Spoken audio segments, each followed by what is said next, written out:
Hi. You ever feel your stomach fall before your heart catches up?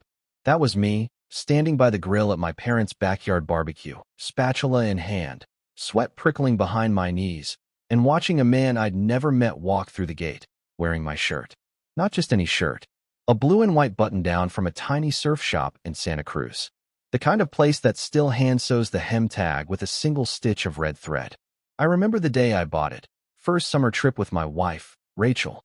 We were only 2 years into the marriage then. I'd gotten sunburnt and spilled lemonade on my old tee. She picked that shirt off a rack, held it up to my chest, and said, "You look good in soft blue." I wore it on our 5th anniversary, on her birthday last year. I love that shirt. And now it was clinging to the chest of some guy, half unbuttoned, sleeves sloppily rolled, like he'd grabbed it off the floor of someone else's bedroom. My fingers tightened around the spatula. I didn't say anything. Not yet. I just watched. He was tall, clean-cut, sunglasses pushed back on his head like he wanted you to notice his tan. He moved through the yard like he'd been there before. Like he belonged. Rachel was across the lawn near the lemonade table, chatting with my cousin Mel and her friend Sarah. She didn't see him arrive. At least, I don't think she did. But I sure as hell saw him look at her. It wasn't subtle. That little pause in his step. The way his chin lifted slightly. Recognition. That tiny flash in his eyes that said, "There you are." That shirt. That stupid, unmistakably mine shirt. My first instinct wasn't rage. It was disbelief.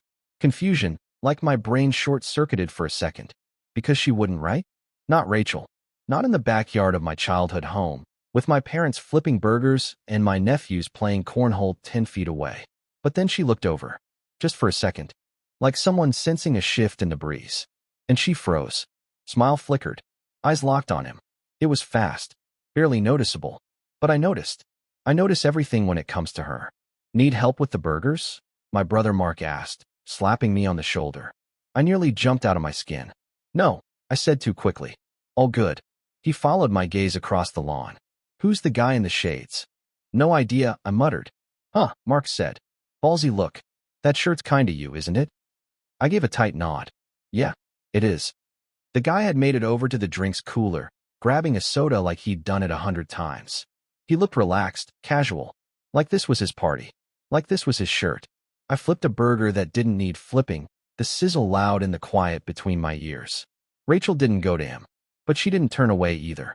She stood there, stiff, laughing at something Mel said, but not really. Her laugh didn't reach her eyes. Not like before. Not like the girl who picked out my shirt in that tiny surf shop and said I looked good in soft blue. Maybe this is the moment. The one people talk about in stories.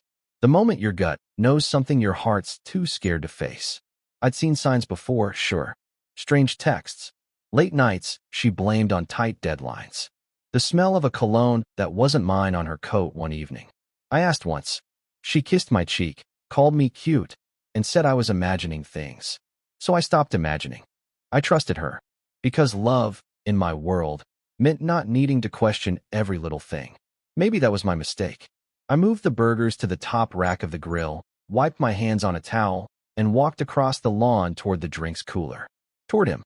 My heart thudded in my chest, not with rage, but with something colder.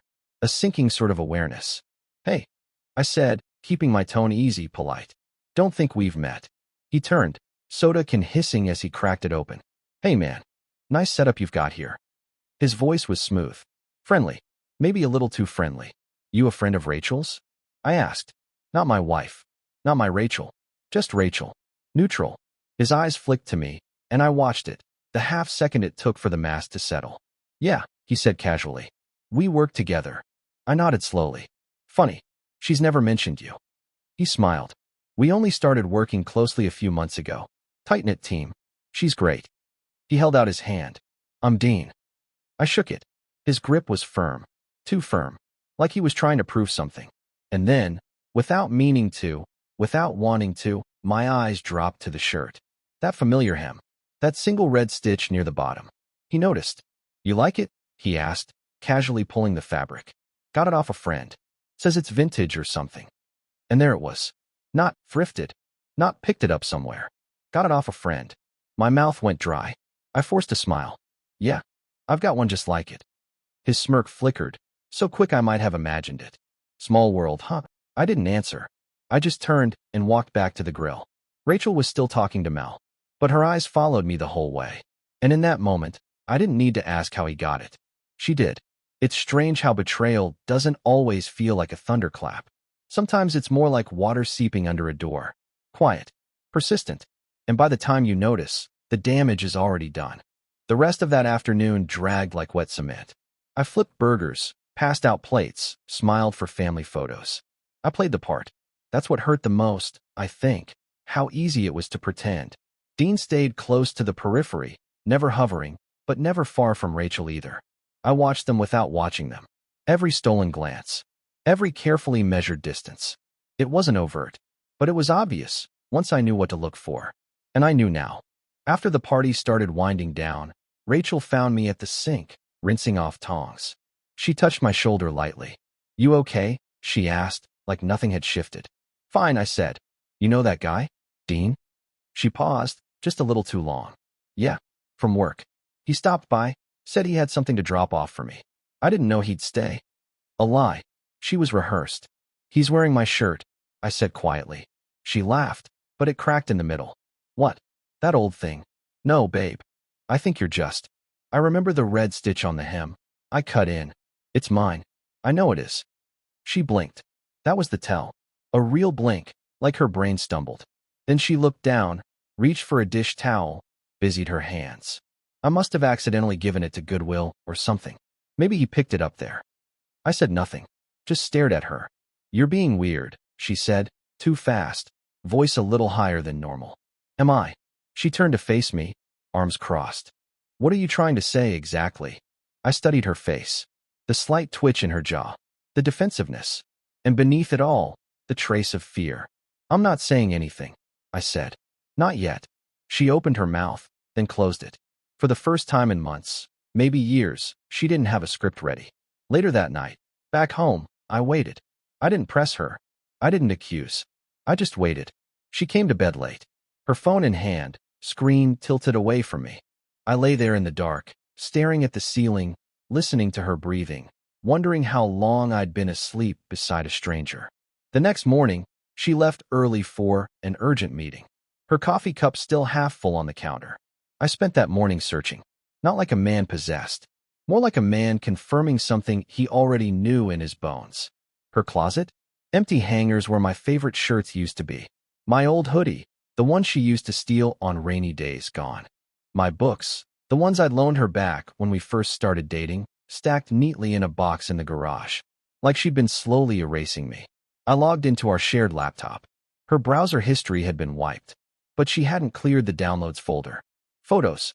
Not many. Just enough. One of her and Dean on a rooftop bar, his hand on her hip.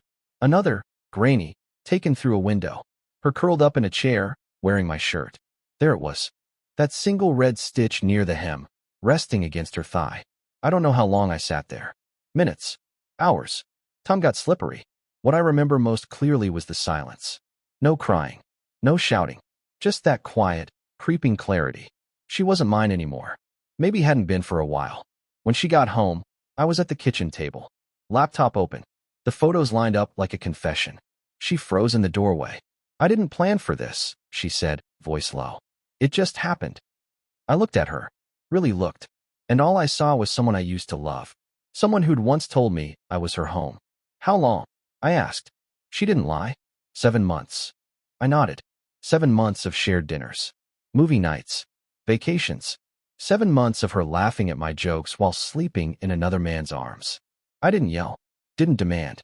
I just stood, walked past her, and picked up my keys. "Where are you going?" she asked, her voice cracking now. "Out," I said. "To remember who I was before you forgot who I am." And I walked out the door. I didn't go far that night. Just drove until the gas light came on and parked at an overlook off Route 7. The kind of place where the city looks like it's holding its breath, lights flickering in little patterns, as if trying to spell something out. I sat there with the engine off, watching my reflection in the rearview mirror. Same face, same eyes, but everything underneath had shifted, like an earthquake that hits you quietly in the night. You wake up and the walls are still standing, but the ground's never quite right again. I don't know how long I sat like that, but when I finally checked my phone, I had 3 missed calls from Rachel. 1 voicemail. No texts. I listened to it once. "I'm sorry," she said, her voice soft, shaking. "I never meant for it to go this far. I didn't mean to hurt you. I felt invisible. And Dean, he saw me. The way you used to." Click. That line stuck with me. The way you used to. It's funny how we write our own history, frame things to fit the story we need. I remembered bringing her coffee every morning when she was buried in deadlines. Staying up to build that gallery website she always dreamed of. I remembered holding her hand in the hospital waiting room when her dad got sick. Was that invisibility? Maybe I missed things too. Maybe I got comfortable. Maybe I forgot to see her, not just as my wife, but as a woman. But still, there's a difference between drifting and detonating. The next morning, I walked through the front door just as she was packing a suitcase. She didn't cry. That almost made it worse. Like part of her had already left long before this began. "I'll go," she said quietly. "I think it's easier that way." I nodded. She zipped the case, then paused. "Do you want to ask me anything?" I shook my head. "No, not even why." I met her eyes. "You already told me. You felt invisible." Her face twisted for half a second. Maybe regret.